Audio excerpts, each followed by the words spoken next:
Hi, everybody. Queen Crystal King in the building, and welcome to the day after Sunday. Hope everyone had a good day, a great afternoon, and I hope you have an even better evening. Well, the day after Sunday for me has been tiring, but there's a lot of gratitude in the day after Sunday. That means that the Lord spared me to make it to another day. Basically, what I'm dealing with right now, today, is post op surgery. Pre op is what happens before surgery, and post op is what happens after surgery.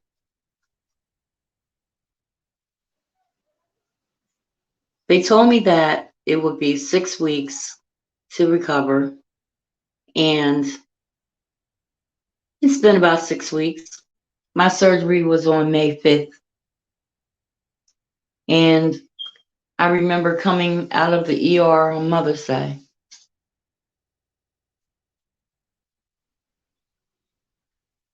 My body is still settling from surgery, which means that a lot of things that I used to do with ease and with comfort, I don't do anymore with ease and comfort. It takes a lot more effort. And I understand that it's somewhat expected to lose a little bit of weight, but this particular weight loss is out of my control. So when I speak on my journey with post op surgery, it almost sounds like, well, it should sound like, I'm not quite sure what's going to happen from one day to the next. But definitely, I have a good team behind me. Definitely, I have the support that I need. I don't have to do it alone. Uh, it's still, it doesn't hurt as much as it used to. It just hurts a little. But then there are just some days where I just feel like my insides are doing a jackhammer because I had to get everything rerouted. Hi, Gail. I have to get everything rerouted. Um, a piece of my bowel had to be rerouted. I lost my spleen. Years ago, my gallbladder, I didn't have a gallbladder years ago through surgery. And the reproductive organs are completely gone. So when I do things that I normally would do, it seems foreign. It seems odd, like it's forced. And I don't have the strength that I had before the surgery because I'm a lot smaller. But I'm gaining a lot more knowledge on what it is I need to do in order to regain strength. But when you're in it, it seems like, when is this whirlpool, when is this whirlpool gonna stop spinning, spinning, spinning? I'm not quite sure what to expect of myself. I'm not quite sure what to expect of other people, but I know that God already has a plan for me. He already chose me to live. So that part I hold on to every day. I hold on to that part very, very tightly because that didn't have to happen. I'm reminded that my body was in such distress that the surgery was so invasive that it was a miracle that I made it through. I totally understand that with all my heart. People say to me, "You lost so much weight. You look good, Crystal. Oh, I like your hair like that." And oh, all you need to do is maybe like a little nip tuck here and a little nip tuck there, and boy, that would really look nice. And I say thank you, and I mean that in the most genuine way. But when I shut the door, I slide down the side of the door, and I just hold my head in my hands like, is this what I have to look forward to? And I know it's not. Don't get me wrong. I know that it's not what I have to look forward to. It's just what's happening now. And I'm giving it all I got. I'm trying my best to explain. I'm trying to show my gratitude, but it's just so exhausting. It's so exhausting. I want to drink a glass of water. Just like when you get a bottle of water, an ice cold bottle of water, I just want to drink it like I used to drink it. You know, you drink it to where it's almost half down and you just go, just a bottle of water. And I can only drink water in sips. Like if you're eating ice cube from an ice cube tray, I can only have sips. Um, there are some foods that I used to eat that don't bother me. Like I had some shrimp and some crabs and stuff. That was really good. Then there's things that I used to eat like sweets or maybe like chocolate or something like that, and it just seems too sweet to me. It's like I can't eat it. But then there are some days where like today I had a Laffy Taffy. But that Laffy Taffy was so good, and Laffy Taffies are sweet. So basically, what I'm doing is I'm playing double dutch, kinda. You know, I'm on the side. I see the rope going. I'm on the side. I'm ready to jump in whenever it's time to jump in. But sometimes I jump in and I mess up the rope, so I got to start over again. That's the best way I can explain it to you how how I'm actually feeling. Um, hey Tanya, Gail, this is my sister Tanya. Tanya, this is Gail. She calls me Auntie Crystal.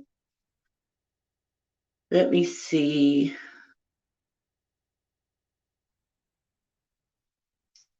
You are stronger than you know. Thank you so much. I appreciate that. Thank you for supporting my sister to everyone. Your sister is awesome and a blessing. Thank you. I love her so much. I wish I was closer so I could see her more. Yeah, this is my sister. Love my sissy so much. And it's like I don't want,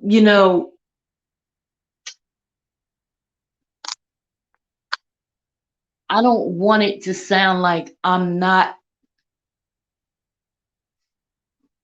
grateful. I am so, so grateful.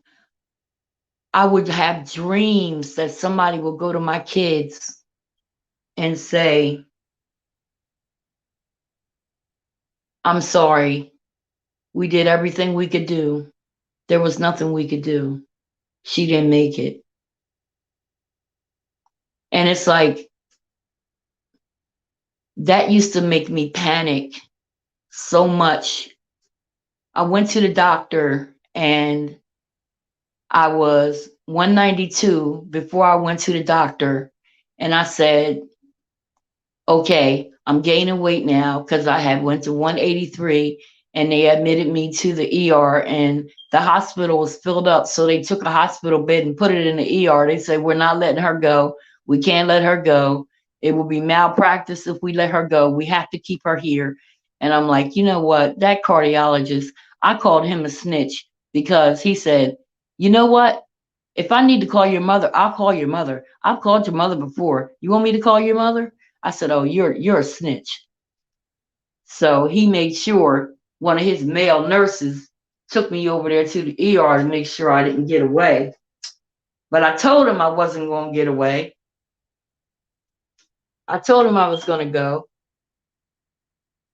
but I had went down to 183, and then by the time I left the ER, I went back home, and then I ended up being 196.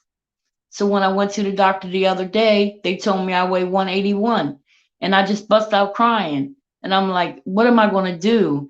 I almost feel like someone with post traumatic stress.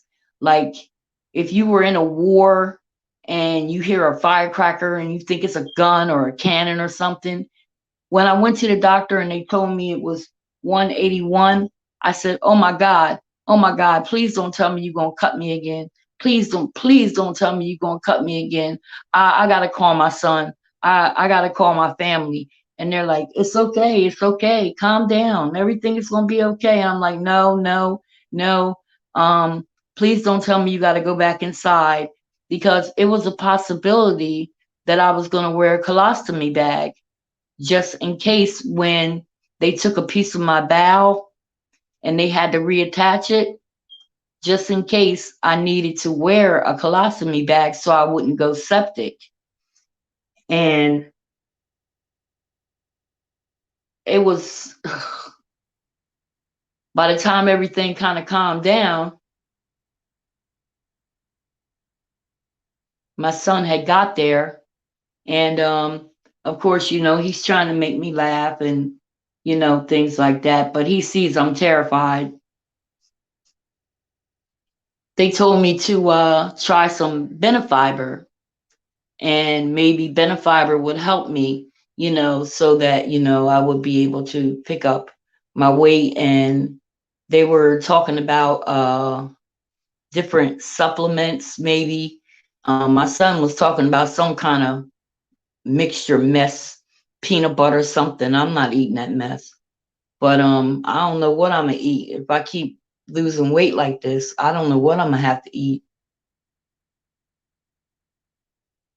It's not like I can't eat any foods, because today I had a bowl of cereal, and then I had sausage, and I had some spaghetti from last night, and I had a bowl of green beans. I wanted some buttered green beans. So they tell me, like, eat a bunch of small meals, through the day.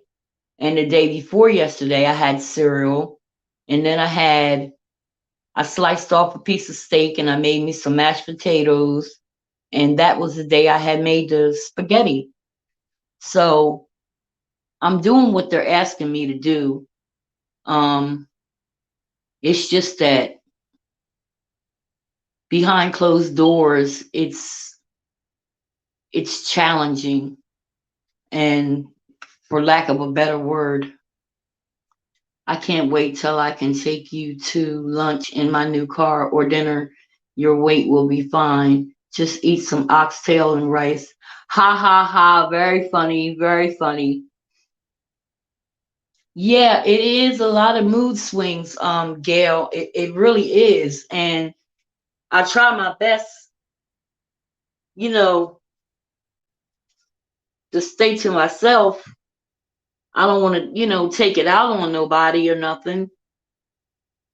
But sometimes it's hard to smile. It's hard to laugh. So that's a lot of reason why I come on and talk to you guys.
I have an awesome family. Yep, cry and get it out. Call and talk to someone after. It's good you can come and talk to us. It's okay to get it out. I had it on mute. Sorry, guys. I didn't realize I had it on mute. My mom is awesome. She's like the first great prayer warrior in my life. And we've been raised to believe in God and knowing what his son did for us in order for us to have everlasting life. That's something that I've never doubted. It's just the emotional part of it right now that's kind of hard to express.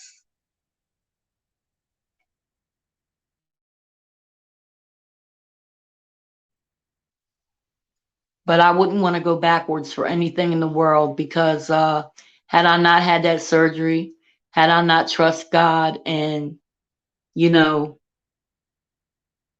my family stood by my side, that would have killed me. I didn't realize I was that sick. I also found out that the first gene, the BRCA gene that I had for that makes me susceptible to breast cancer, that came from the maternal side, and the Lynch gene that I have, which they found two mutations, which contribute or make you susceptible to colon cancer, pancreatic, and things of that nature. That comes from the paternal side, my father's side. So I realized that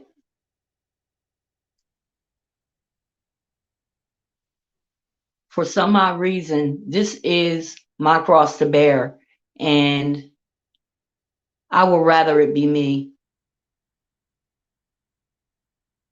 I would rather it be me. But I'm going to tell you something. I've had some pretty good days. Hey, let's talk Philly. That's Cheryl, Tanya. I've had some pretty good days.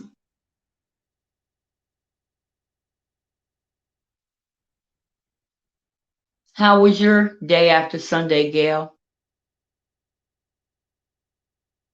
Let's talk Philly. Tanya, how was your day after Sunday? How did your day go? That's pretty much my day. I have chemo tomorrow, so I have that chemo to do. And then after that, I have one more. Then after that, I have my CAT scan.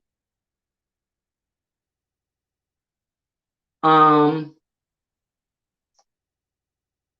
the CAT scan is pretty much like the blue light. Like when you clean and you want to make sure you got everything, you didn't miss anything. And when you put the blue light on it, it lights up where you missed the spot. Well, after my surgery, it's a little discrepancy as to whether it was 10 hours or 11 hours. But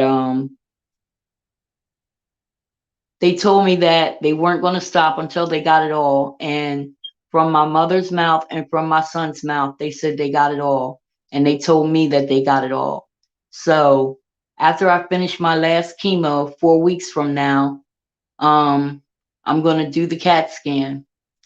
And I have to drink this chalky stuff. And they put me in the machine. And if anything lights up, then that means they missed the spot. If nothing lights up, then that means that they were correct, that they got everything. So after that's finished, I have to take the chemo pill for 2 years. I had a headache today, but it was a good day after all. Them people getting on your nerves again, Gail. Don't make me have to get my rolling walker and come down there and regulate some stuff. How was your day, Tanya?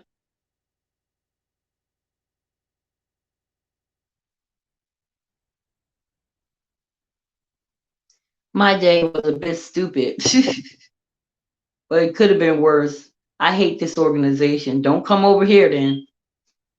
And it was all up in my face today. I'm off tomorrow. Thank you, Jesus. I know that's right. Child, you be done stretched out on the floor. Oh, you was off today? Okay. Cody had to take the chemo pills too. Tanya, what are the side effects of the chemo pills? It was the rain for me. I love it. How's that little big head bow-legged girl with the big eyes? How's she doing? Walking around running things.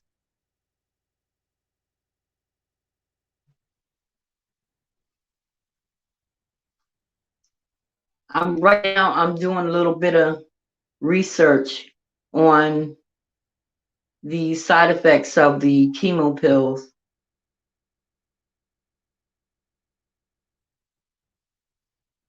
On her job. You got that right. On her job. Vomiting, headache, and tiredness.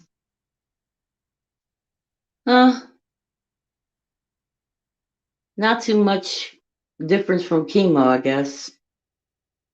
Well, at least they don't have to stick me all the time. That's the part I hate. When they have to stick you all the time and they can barely find a vein. My veins was collapsing so bad they had to put a IV in my shoulder.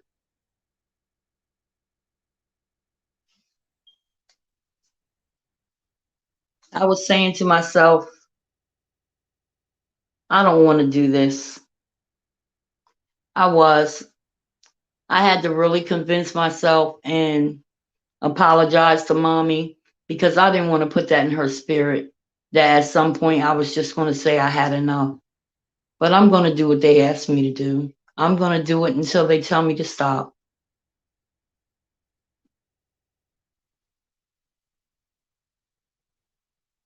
It was sore when they did that.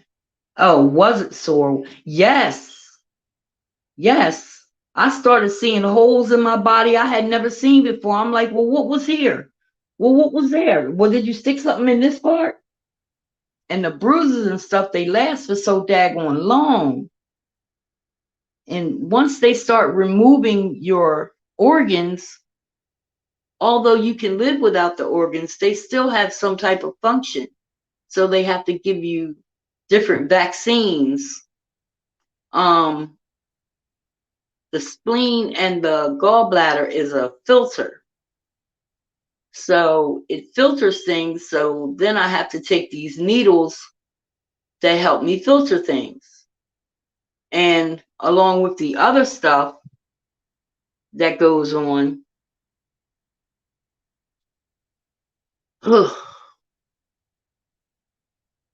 I talk about this because somebody just got the news that they have stage 4 ovarian cancer and they think they're going to die.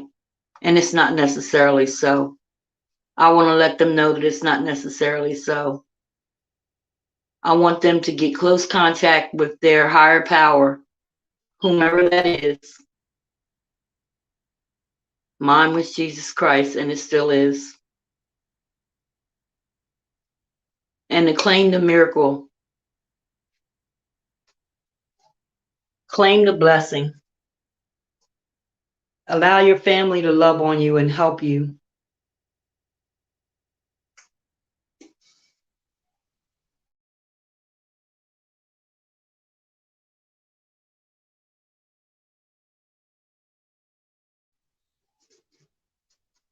I'm about to wash my hands. Do the research that you need to do so that you can make an informed decision on what medical group that you want to go to for your health.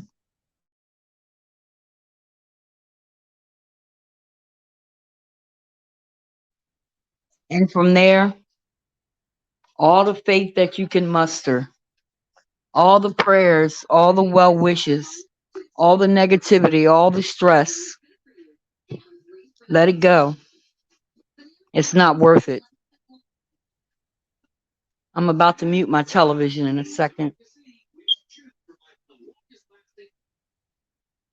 Just let all that negativity go because it doesn't do anything but hinder your health. It hinders your healing. Sometimes you just have to scream. Sometimes you laugh uncontrollably. Sometimes you start thinking about your immortality like, is this really it? Is this how I'm going to leave here?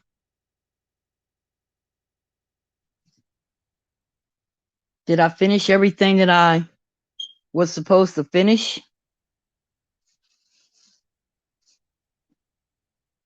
Did I say everything I wanted to say to my kids, my mom, my family? You think about so many things.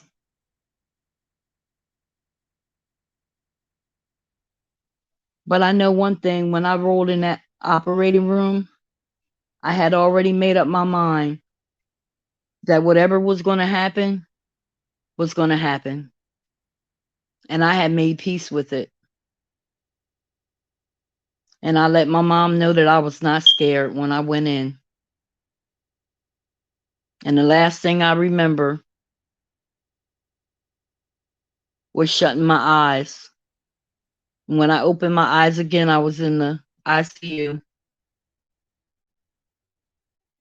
It was just like I went to sleep and woke up. And a Mack truck just drove through my entire body. But this is what I want my boys to know. I want my family to know, my grandkids, my great grandkids, the ones that I'll probably never meet.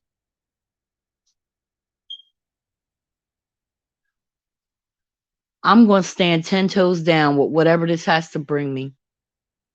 10 toes down. If I don't got this, I'm going to tell you I don't got this. And that's when I expect to hear, it's okay. We got this. Cancer is not the death sentence that it used to be. My sister is here in the chat with me, and I love her for that.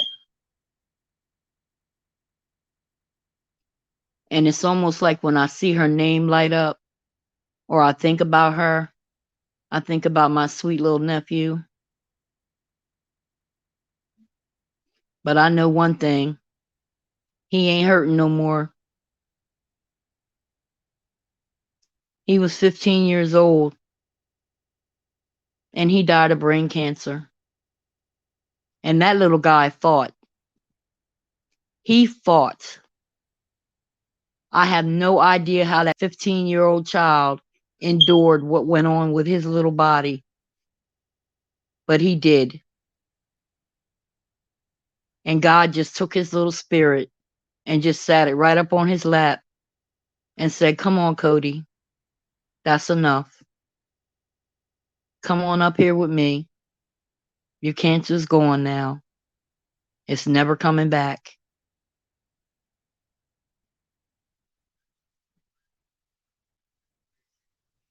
And that's the comfort that I find in that situation.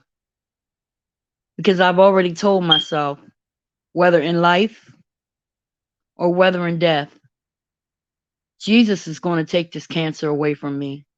And right now, I'm claiming to be cancer-free. He will take it.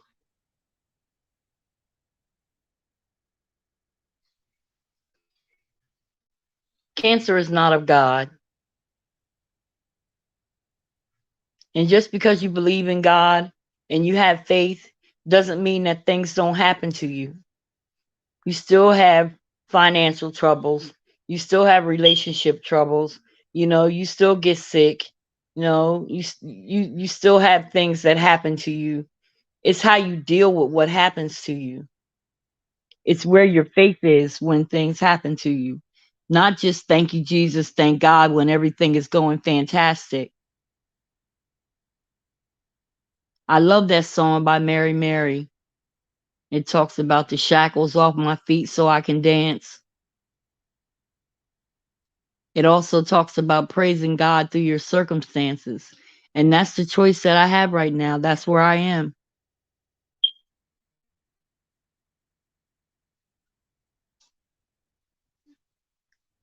God got what we don't have. And yes, He did. He made His own decision that He had enough. I asked and He said no more. And I said, okay, with a heavy heart. I love you so much. I cannot imagine. I cannot imagine.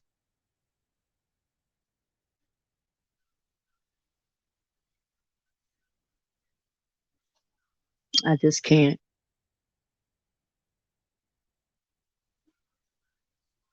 So when you hear me get a little shaky, just let me shake. Doesn't mean I'm giving up. It just means I'm a little shaky. You have all different types of ways that people are dealing with cancer now. You have all different types of agencies. You have caregivers. Hi, Watermelon Sugar. Love you. Watermelon Sugar. This is my real sister, Tanya Guy. Tanya, this is Watermelon Sugar. This is another one of the beautiful people in my life.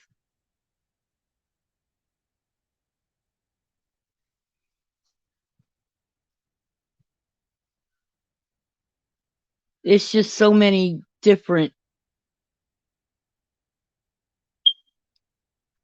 cures and solutions, and even for the babies, you know. I love St. Jude's Hospital, DuPont Hospital, where my nephew went, the Ronald McDonald House, all different types of things that they have. They even have donors who've had family members who have went through cancer, and they make donations and they help people with housing and furniture, and to help you with your bills and take some of the stress off you while you're healed.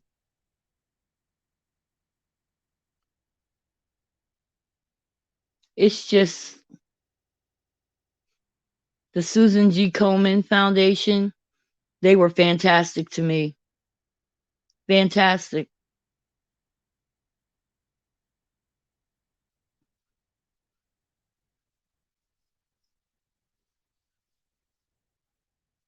Even the disability laws are different when it comes to cancer.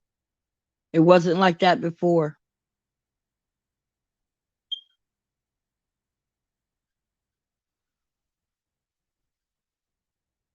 I promise y'all.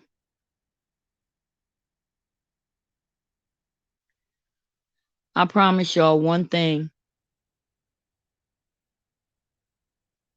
I may give up on a lot of stuff. I may have in my lifetime, but I will never give up on God, because He never gave up on me. He never took His hands off me. I have people on YouTube that share my videos. I have virtual friends that come and check on me.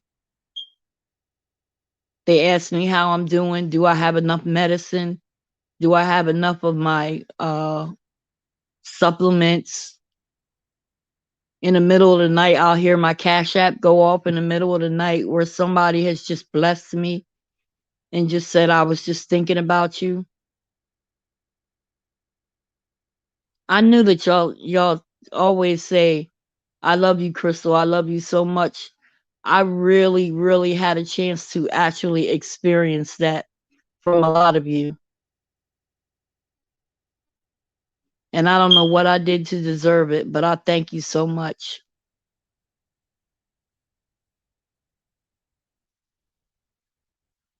I try to be an inspiration. I'm not always a prayer book. My mouth can be real raunchy sometimes. But God loves that part of me too. He's just still working on me. He's still working on me.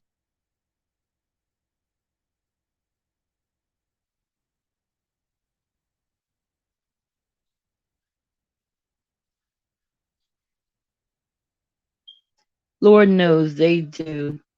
They paid my rent several months. And with those steroids, Cody had to have 3 sets of clothes purchased. And they purchased all of those. Yes. Yes. And the Make a Wish Foundation is awesome as well. Awesome as well.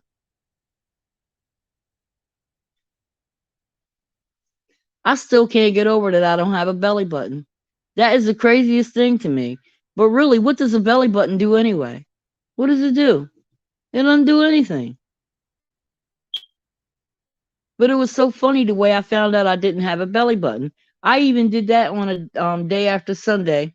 I was laying in a hospital bed, and when they come in your room to check on, well, when they come in my room to check on me, it's it's usually like 8, no less than 10 people that come in, and a lot of them can't even all fit in the room. They just be standing outside with the door open so they could hear. And she said, "Oh, by the way, Miss King, um, as you notice your incision, you'll see that you no longer have a belly button." I'm like, "What? Well, okay, girl. Well, when was you going to tell me that?"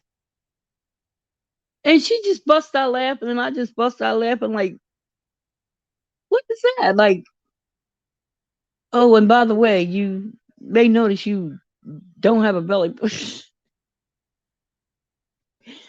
But I'm gonna tell you something. My doctors and my surgeons and the medical team, they are so close to me. They work in very, very close contact with me.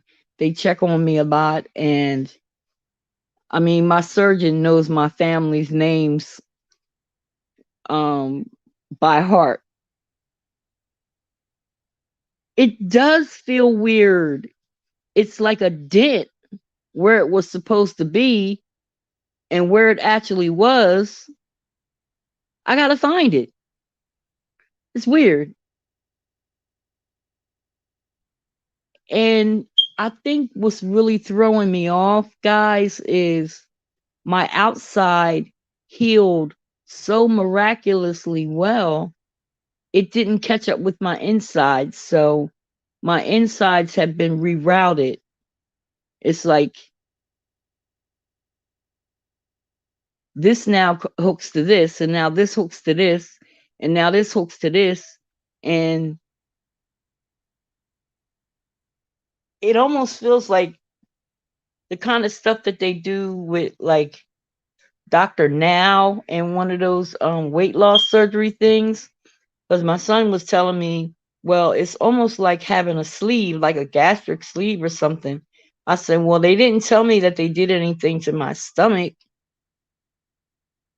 and they didn't do anything to my stomach. But the cancer has started spreading. And she said to me that ovarian cancer is kind of like how you spread peanut butter. That's kind of like the way it spreads. But if I could really pinpoint a pain, if I could really pinpoint pain, it would be up under my ribs, like up under my breast area, because that's like, I think that's the around where the spleen was, and my diaphragm and liver, because they had to do a lot of scraping. And I think that's what I'm starting to feel now, where they were, the different places where they had to go and where they had to scrape. The inside is going to take a while to heal, and your body has to adjust because remember, it's in shock. True. That's true. That's very, very true. Whew.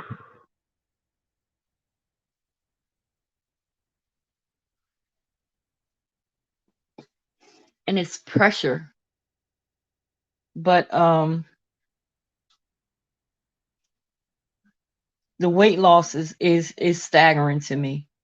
It really is staggering to me. And sometimes when I get a glimpse of myself, I almost shock myself. But I'm gonna suck it up, buttercup. And I'm gonna get ready to get in this car tomorrow morning. And I'm gonna get this chemo done. Most likely I'll probably have to get a blood transfusion. I was warned of that. The magnesium and the potassium, I was warned of that. Sometimes the potassium burns when it goes in your vein, so they have to mix it with something. Those needles that they give you in a doctor for those the vaccines that you no longer have those organs for, it takes days and days. The day that you get it done, you feel like you have a baseball where they put the needle. So now the baseballs are going down. So now all I have is bruises. So I really can't use this arm very much. But since I use a rolling walker, it's not so bad. Why are you still doing chemo? Did they not get it all? Okay. They said that they got every last bit went with the surgery. Even after surgery, I still had to do chemo. It's still a part of the treatment. I had to do 3 more cycles. I've done 1 cycle since surgery. Tomorrow will be my 2nd cycle. And then 4 weeks later, I'll have another cycle. That's to make extra, extra sure. Extra, extra sure. Then they're going to double check, triple check with the CAT scan. After the CAT scan, which is like a blue light, like after you clean, you put the blue light on to see if you miss anything. Once they do that and nothing lights up, then they are 1000% sure. Right now, they are 100% sure. They want to be 1000% sure. So after that, I have to take the chemo pill for 2 years, and that is to keep the cancer away from me. That's to keep it away from me, just in case, you know, the devil decides to make me think that God didn't heal me. You know what I'm saying? But this is a very thorough hospital. And even if it wasn't this hospital, I know any other hospital would still say after the surgery, you still need a couple more rounds of chemo for good measure.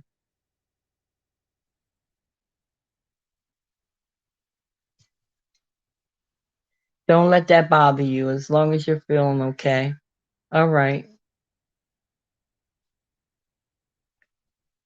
So right now I'm at the point where I'm just trying to get more information on the chemo pill. I have people who call chemo poison, and there are people who would swear that they would never, ever, ever, ever, ever take chemo ever again or ever. And there are different strokes for different folks. The first time that I did the chemo with my breast cancer, with the breast cancer, because I'm not claiming nothing, with the breast cancer, it worked. and I'm still going on 5 years in remission. I had to do chemo after that breast cancer surgery as well, and I had to do radiation. I hope to God, I hope to God they don't say I have to do radiation. Now, y'all really gonna have to strap a sister down for something like that, because that radiation is something else. That's something else. That's a whole nother mammal. But what I can say is if there's someone going through radiation, I know it's hard, and I know they've explored every avenue that they possibly could explore before they told you that that's what they needed you to do. And if God puts that on your plate, I know you can handle it. And that same goes for me. Should He put that on my plate, then I can obviously handle it.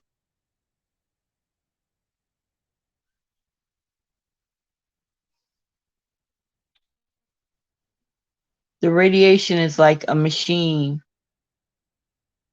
You lay under a machine, and it's the rays that are triggered directly where the cancer was, and it actually burns the top layer of your skin.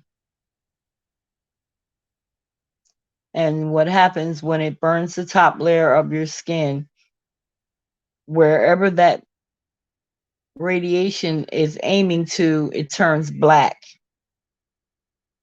After it turns black, just like if you were to burn yourself and it turns brown, well, it turns black. After it turns black, it peels and it cracks. And then it turns down, and then it goes down to the pink meat, and you're raw. So you have to use that cream called Aquaphor, and it's actually treating you for the top layer dermis of your skin that is burnt. But what happens is your pigment does come back. Mine came back. And I mean, I lost all pigment, areola and everything. I lost all pigment, but it all came back. God gave us technology as healing also. And yes, it is that stuff burns your skin to the raw. But yes, you get through it. Cody's head had charred flakes coming off of his head to the pink meat. Yes, yes, yes, yes. It's like being burned and going and standing out in the sun.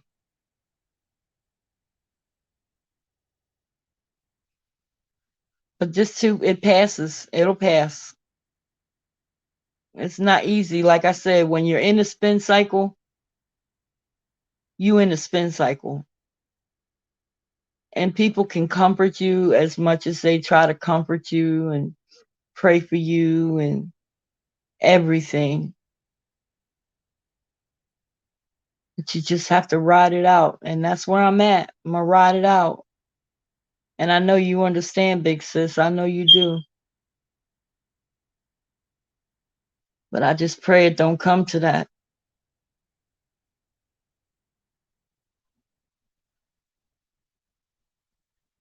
Pray it don't come to that. Cheryl, where did you go? She peeking off in the corner somewhere. She done went up in the clouds.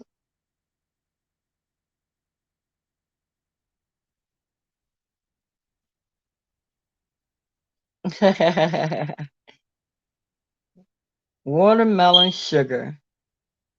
I want some watermelon right now. I really do. That sounds so good. Some ice cold watermelon, nice and sweet.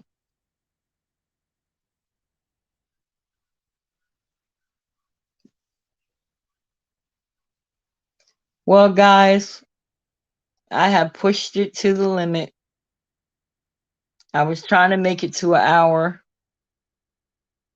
I'm still trying to make it to an hour, but it's just that when I talk, it bothers me up under my chest area, and I'm just starting to feel a little bit of pressure. I want some oxtails and rice. You're gonna have to talk to Cheryl about that oxtails and rice because she's the one that got it from me. You know how to cook oxtails, Sonya?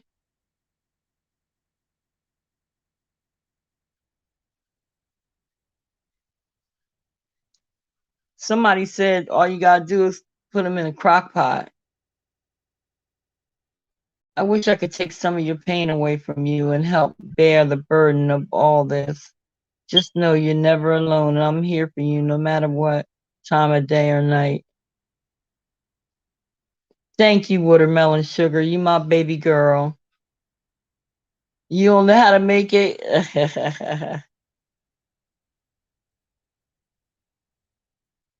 Gail, don't be sitting over there being all sad. Didn't I tell you my family got my back?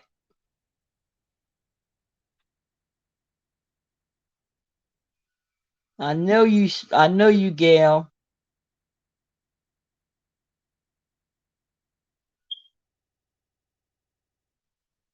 Well, everybody, I want y'all to have a good night. I thank y'all for coming and hanging out with me. Thank y'all for being here for the day after Sunday, anything but Monday. And you helped me get through another day after Sunday. Yes, sir. I love you. Angela, now why you coming and it's time for me to leave? Angela, this is my big sister Tanya.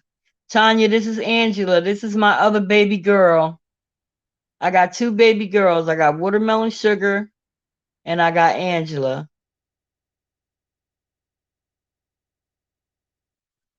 Man, Angela, are you feeling better? Because you said you was in the bed. You said you was in the bed for a while.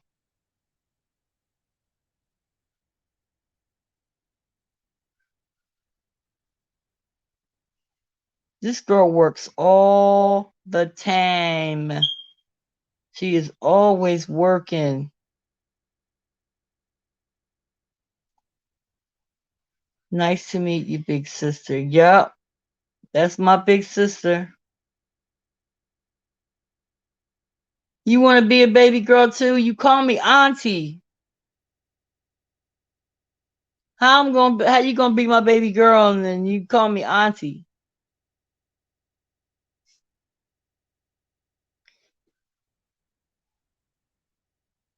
You still in bed? Oh, baby.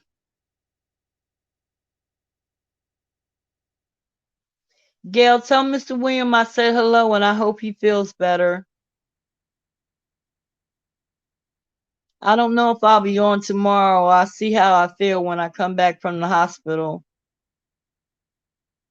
I might just want to just go ahead and go to sleep. Tanya, I haven't been able to find no Wawa's chili.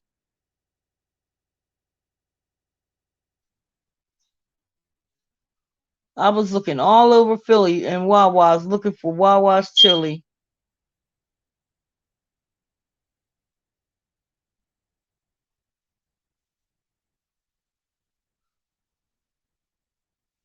It's like they ain't making it no more. You can be both. I will let him know. Thank you. Okay, I'll hook you up. That's my girl with a chocolate swirl. Angela, you came just in time to send us out. I gotta get ready to go, Angela. I got my chemo tomorrow. Okay, baby? I'll try and see if I can get with y'all tomorrow. Maybe we could rag on good times again. Because I done found a couple episodes I want to pick apart.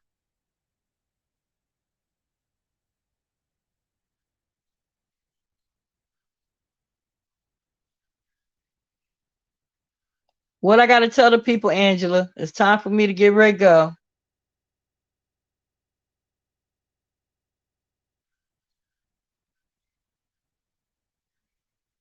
love, peace, and chicken grease.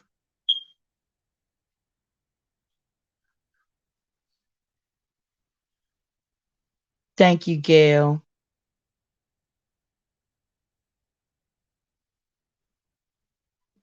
My mom is good. My mom is good. She's doing just what you talking about doing. Somewhere praying for everybody. Thank you, Angela. Love, peace, and chicken grease. Love y'all. Thanks for stopping by, okay? See ya. Bye, Tanya.